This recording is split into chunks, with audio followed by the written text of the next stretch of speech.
Hey folks, Paul here, Larry Stosan, Buick GMC. We're going to talk about taking care of your tires.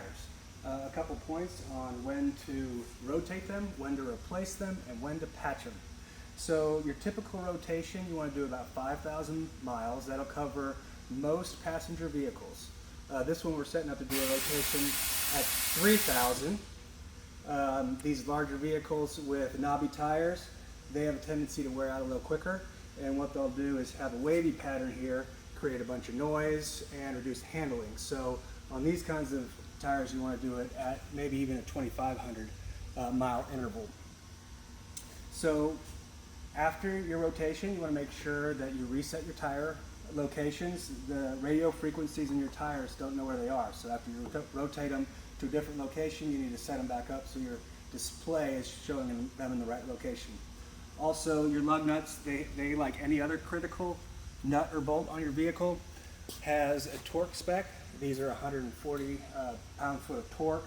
You want to check your vehicle and make sure you're setting them up to work as designed. So what else could wear out your tires? Well, if you don't rotate them, you get this edge wear if they stay on the front too long. Also, if you have misalignment, that could also wear out your tires. Poor suspension or worn out suspension.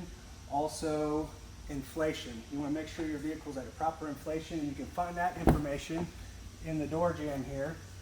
This vehicle's got 45 psi. Most passenger vehicles are going to be around 34 or 36 psi. So when should you replace your tires? Well, tires are measured in 30 seconds of an inch. So there's a wear bar, a little piece of rubber that sticks up. This should be about 2 30-seconds of an inch. New tires come with about 10 30-seconds to 12 30-seconds. If your tires wear down even with this wear bar, you've gone too far. National Safety Council says 4 30-seconds is enough to hydroplane. So you want to replace them before you get to 4 30-seconds.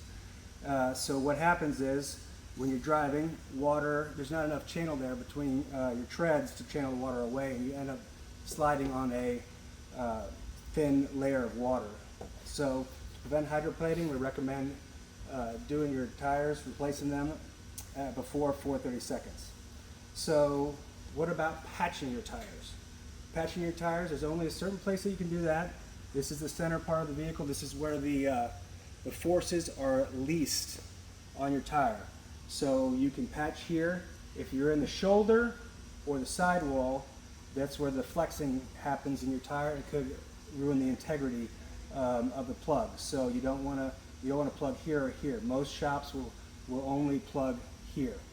Now, if you have an all-wheel drive system, you don't want the treads to be too far away from each other. So if, say, you have 6 30-seconds left on your tire, and you got to put a new one on with an all-wheel drive system at 10 30-seconds, the vehicle could read that as slippage and try to engage your all-wheel drive, wear out your drivetrain and your tires prematurely. So if you do have to replace your tires before they're ready because of a gash or some kind of puncture in an all-wheel drive system, you may have to do all 4. But anyway, that's it for tires. Thanks for watching.